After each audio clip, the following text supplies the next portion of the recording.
अभी भी अगर आप जाएंगे लाल किले के आसपास और लोगों से बात करेंगे, और तमाम टीवी चैनल्स गए हैं, तो लोग कह रहे हैं कि भाई साहब ये 10-12 जो नंबर मौत का आ रहा है ये कम है,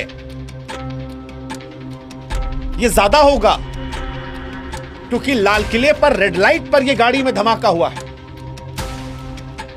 300 मीटर दूर किसी की उंगली, किसी का फेफड़ा, किसी का गुर्दा, किसी का मांस का टुकड़ा पड़ा था। और ये वो इलाका है जहां पर भीड़ बहुत ज्यादा थी। एक सीसीटीवी फुटेज आया है और उस सीसीटीवी फुटेज को देखकर आप अंदाजा लगा सकते हैं कितनी भीड़ थी। और इसके बाद अगर 300 मीटर दूर तक छटक के गया तो क्या केवल 10 लोग थे?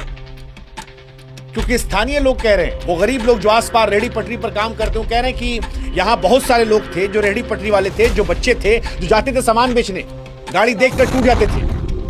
और रेड लाइट पर सबसे ज्यादा वो लोग एक्टिव होते हैं। लेकिन इसके बावजूद हम ये कह रहे हैं कि जो तैयारी थी, जो प्लानिंग थी, जो साजिश थी, अगर वो पूरी तरह मुकम्मल अंजाम दी जाती तो शायद ये देश एक और 26/11 के सदमे में। आज हम आपको बताएंगे कैसे एक छोटी गलती से 26/11 होते होते, क्योंकि तैयारी 26/11 की। लेकिन ये आतंकवादियों के पकड़े जाने की कहानी किसी फिल्म के स्क्रिप्ट से कम नहीं है।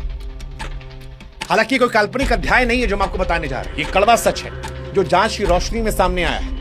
कैसे मेडिकल प्रोफेशंस यानी डॉक्टर्स की आड़ में हिंसा की सुसज्जित मशीनरी बनाई गई, कैसे नेटवर्क ने पोस्टरों के जरिए सुराग छोड़े और फिर सुरक्षा बलों ने परत दर परत उसके जाल को काटकर 26/11 होने से बचाया। अब इस कहानी को शुरू से शुरू करते हैं।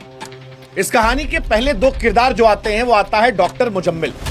वही डॉक्टर मुजम्मिल जो इन दिनों एजेंसियों को बता रहा है कि हम लाल किले पर हमला करने वाले थे, 200 बम हमने बना रखे थे, हमारा टारगेट फरीदाबाद भी था, हमारा टारगेट गुड़गांव में, 26/11 के पहले। और दूसरा डॉक्टर उमर, वही उमर जो I-20 कार में बैठा था और लाल किले के सामने बम से उड़ा दिया।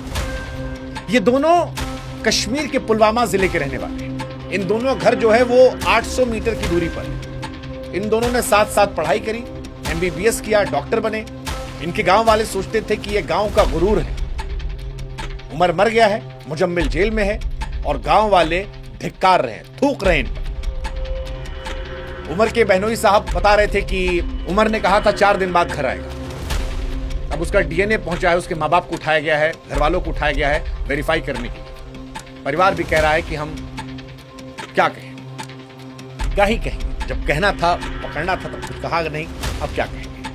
लेकिन ये सारी कहानी एक्सपोज हुई एक कागज के टुकड़े से। 19 अक्टूबर साल 2025 कश्मीर के नौगाम में जैश-ए-मोहम्मद के पोस्टर दिखाई पड़े थे। वो पोस्टर जो धमकी भरे शब्दों में थे, शरीयत का हवाला दे रहे थे, भारतीय सेना को निशाना बनाने वाले थे। इसके बाद इन पोस्टर्स को देखकर 27 अक्टूबर को पुलिस ने केस दर्ज कर लिया। इसके बाद फिर पोस्टर दिखाई पड़े। पुलिस को और दिमाग खराब हुआ कि भाई साहब इतने सारे पोस्टर कौन लगा रहा है। फिर पुलिस ने कश्मीर के अंदर सीसीटीवी फुटेज खंगालने शुरू किया। और जब फुटेज खंगाला तो 31 अक्टूबर को एक शख्स फुटेज में दिखाई पड़ा। नाम डॉक्टर आदिल, सहारनपुर का डॉक्टर था, MBBS किया हुआ। वो पोस्टर वाले इलाकों में चक्कर काटा था। पुलिस ने सर्विलांस शुरू करी तो पता लगा कि आदिल जो है वो गद्दार है, हमारे देश के दुश्मनों से बात कर रहा था। उसकी लोकेशन मिली, फिर उसे धर दबोचा गया। उसके पास से AK-47 ग्रेनेड विस्फोटक बरामद हुए।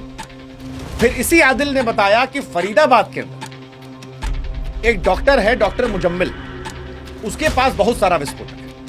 पुलिस से सुताई की होगी, बताया उसने। 9 नवंबर को जम्मू कश्मीर पुलिस फरीदाबाद पहुंचती है और अगले दिन मुजम्मिल को पकड़ लेती है। आपके मन में यह भी सवाल आया होगा बीच में कि उस पोस्टर में ऐसा क्या लिखा था जो इतना गंभीरता से पुलिस ने ले लिया। तो पोस्टर में लिखा था कि उम्मीद है आप ठीक होंगे। पोस्टर में लिखा था जो हमने कहा उस पर अमल करो, हम देख रहे हैं कि आप लोग गुनाहों में डूबे, शरीयत के खिलाफ काम बंद करो वरना शरीयत के मुताबिक एक्शन।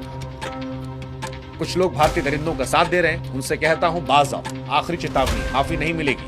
जो दुकानों पर इन दरिंदों को पनाह देते हैं उनसे कहता हूं रुक जाओ, सख्त एक्शन होगा। खासकर श्रीनगर के नौम बनपुरा में ऐसे लोग ज्यादा हैं, समझ जाओ। और ये कमांडर अंजला के नाम से 17 अक्टूबर को छपा।